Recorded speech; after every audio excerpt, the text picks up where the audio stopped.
Hello दोस्तों, ये कहानी शुरू होने से पहले अगर आपने हमारे चैनल को सब्सक्राइब नहीं किया तो जल्दी से सब्सक्राइब करके बेल आइकन दबा दीजिए, क्योंकि हम आते हैं हर नई कहानी के साथ। आईने की दुनिया।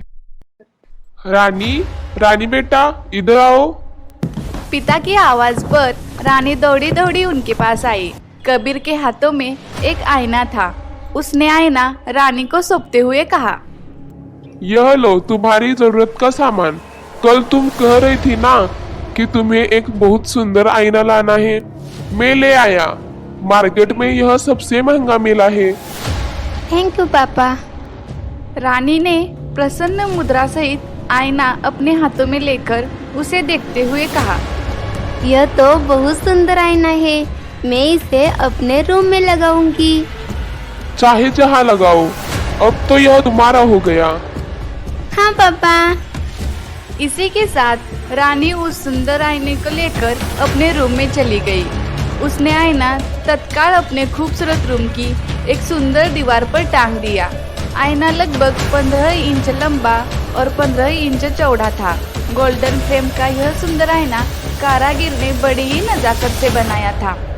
रानी आईना दीवार पर टांगने के बाद अपने बेड पर आ गई और एक बुक पढ़ने लगी। अचानक उसे महसूस हुआ कि आईने में लाल और पीले रंग की रोशनी नजर आ रही है। रानी ने देखा कि रोशनी आईने से ही निकल रही है, तो वह बुक वही छोड़कर बेड से नीचे उतरी और आईने के करीब आ गई। रानी ने ध्यानपूर्वक उस आईने में झिलमिलाते रंगों को देखा तो वह हैरान रह गई। कुछ क्षणों तक वह लगातार उस आईने को देखती रही। अचानक आईने में रंगों के साथ एक डरावनी शक्ल आ गई।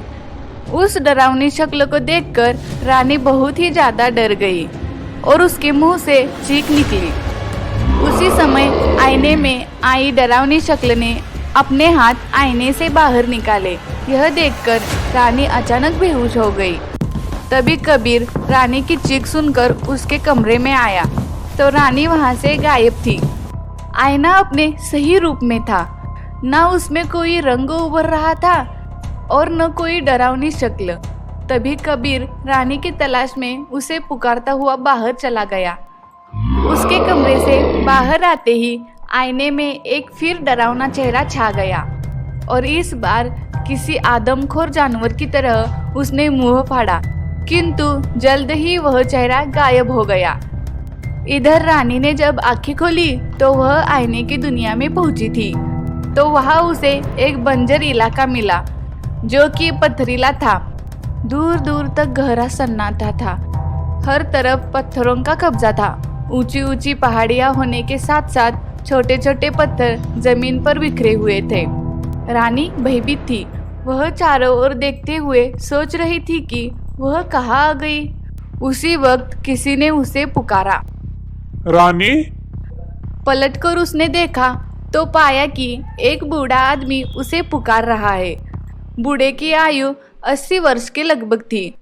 रानी अकेली इस सुनसान जगह पर उस बूढ़े आदमी की मौजूदगी का सहारा पाकर झट से उनके करीब पहुंची और बोली, आप कौन हैं? तुम्हारी तलाश में पल पल भटकने वाला। मैं कुछ समझी नहीं। अभी समझाता हूँ। उसी समय बूढ़े ने इस कदर डरावना रूप ग्रहण किया कि रानी की चीख निकल गई। वह जोर से चीखती हुई अपने स्थान से पीछे की तरफ हो गई। बूढ़ा अपने रूप से बड़ा ही डरावना भूत बन गया था। वह उसके पीछे दौड़ता हुआ बोला, मैं बहुत दिनों से भूखा प्यासा हूँ। आज तुझे अपनी खुराक बनाकर मैं अपनी भूख और प्यास मिटाऊंगा। रानी दौड़ती रही। दौड़ते दौड़ते वो पसीने से पूरी भीग गई थी। वो भूत लगातार उसके पीछे दौड़ रहा था। दौड़कर रानी एक पहाड़ी के पीछे आकर छिप गई।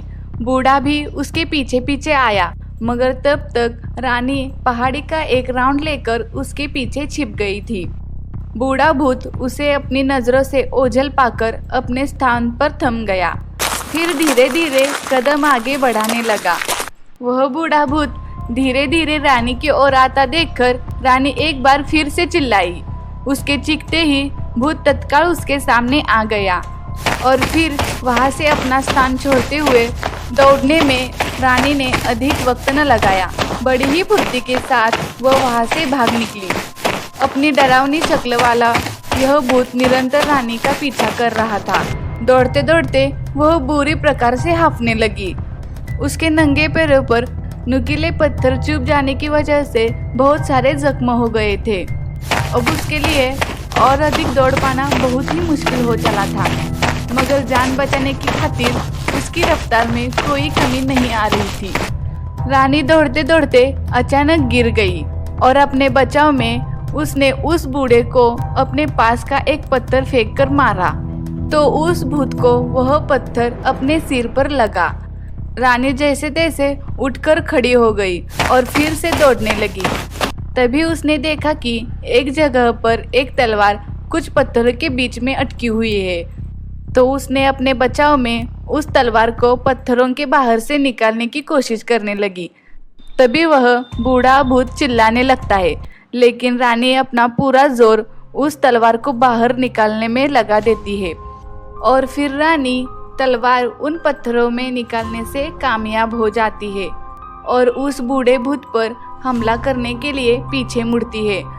तो क्या वह भूत बुरी तरह से चिल्ला रहा था और उसे झटका लगा रहा था, और देखते ही देखते वह भूत छोटे छोटे पत्थरों में बदल गया।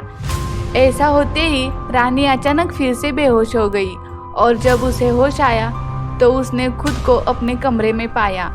जल्दी से उठकर उसने आईना देखा। आईने में अभी भी रंग बिरंगी रोशनी झिलमिला रही थी। तभी उसने सोचा कि यह आईना समुद्र में फेंक देना चाहिए, ताकि अगली बार इस आईने की दुनिया में न फंस सके। इसी इरादे के साथ उसने आईना उतारा और उसे फेंकने के लिए चल दी और उसने वह आईना फेंक दिया और वापस अपने घर आ गई। अगर ये कहानी आपको अच्छी लगी तो जल्दी से हमारे चैनल को सब्सक्राइब करके बेल आइकन दबा दीजिए और इस चैनल को लाइक शेयर कमेंट करना ना भूलें। जल्दी मिलेंगे ऐसी ही नई कहानी के साथ।